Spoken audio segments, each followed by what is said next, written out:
अरुण को माइक दे रहा हूं। राम जी का एक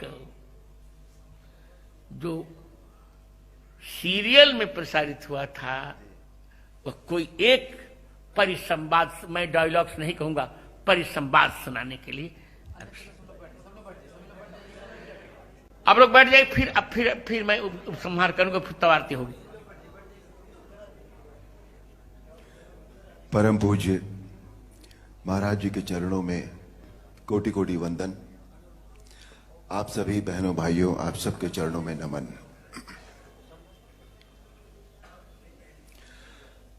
आज मेरी बरसों की इच्छा पूरी हुई है, महाराज जी के दर्शन करके, उनका आशीर्वाद प्राप्त करके। जिस स्नेह के साथ उन्होंने मुझे अपने गले लगाया और उसमें जो भाव था, जो मुझे महसूस हुआ, वो या तो मां लगाती थी या महाराज जी ने लगाया है।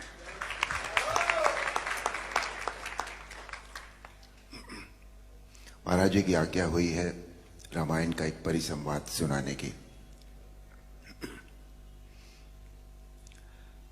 एक प्रसंग है जो हमारी रामायण थी उसमें कि रावण जब पहली बार भगवान राम के सामने युद्ध क्षेत्र में आते हैं तो उनका सामना सभी से होता है। पहले हनुमान से भी होता है, सुग्रीव से भी होता है, सभी लोगों से होता है, पर कोई भी रावण को कुछ कर नहीं सका था क्योंकि इतने वरदान थे उनके पास। पर संध्या होते होते जब वो भगवान राम के सामने जा पहुंचे तो भगवान राम ने उनके रथ का पहिया, उनकी ध्वजा रथ की, उनकी खड़क, सभी कुछ तहस नहस कर दिया।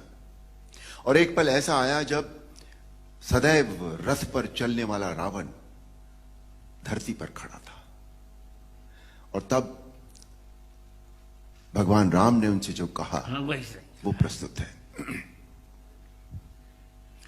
वाह रावण वाह, भगवान शिव के त्रिशूल की भांति प्रचंड वायुपुत्र हनुमान की मुष्टिका का प्रहार तुमने सह लिया।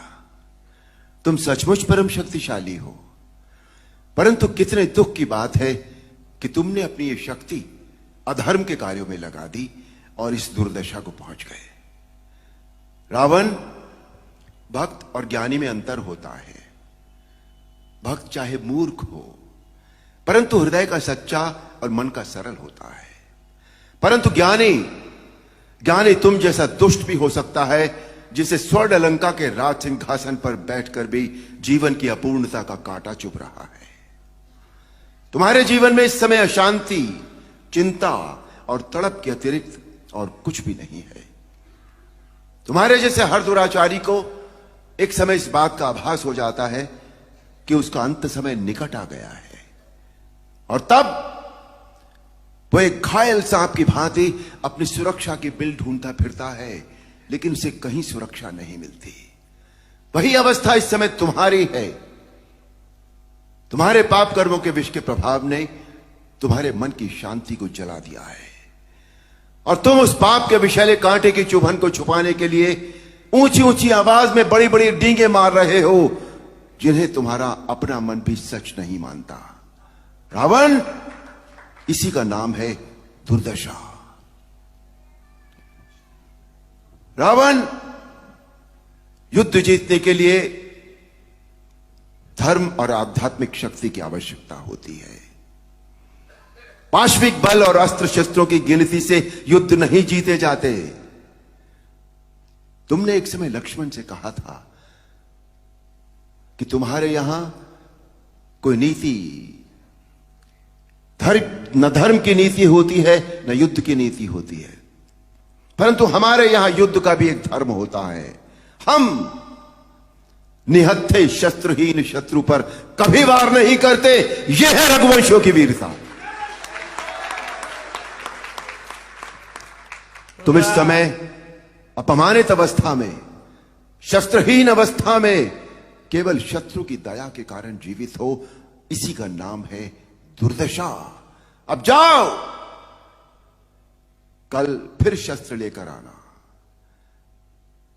और अगले दिन हम सब जानते हैं, आप सब जानते हैं,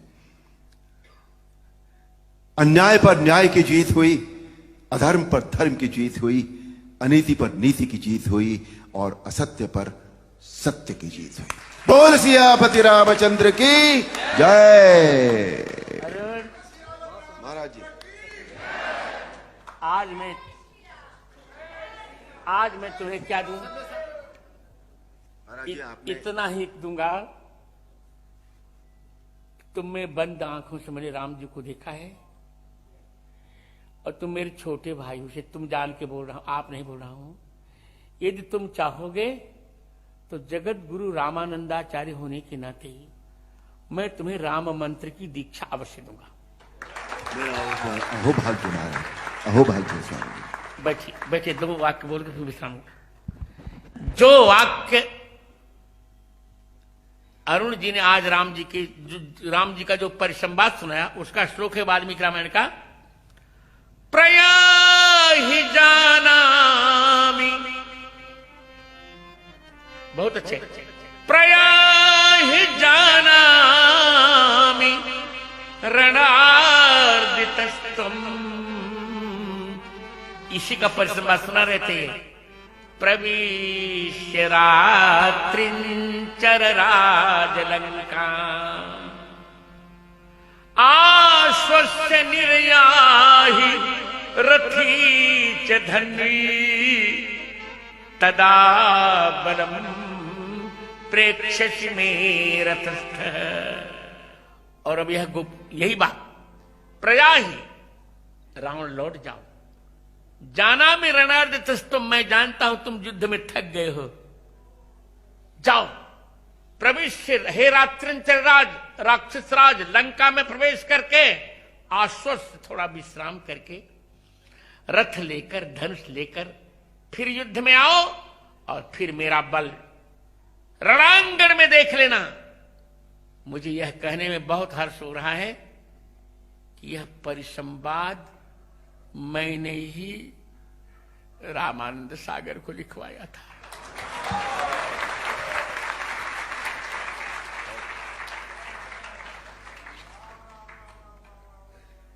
तो अब चलते हैं। मैं अपेक्षा करूंगा इस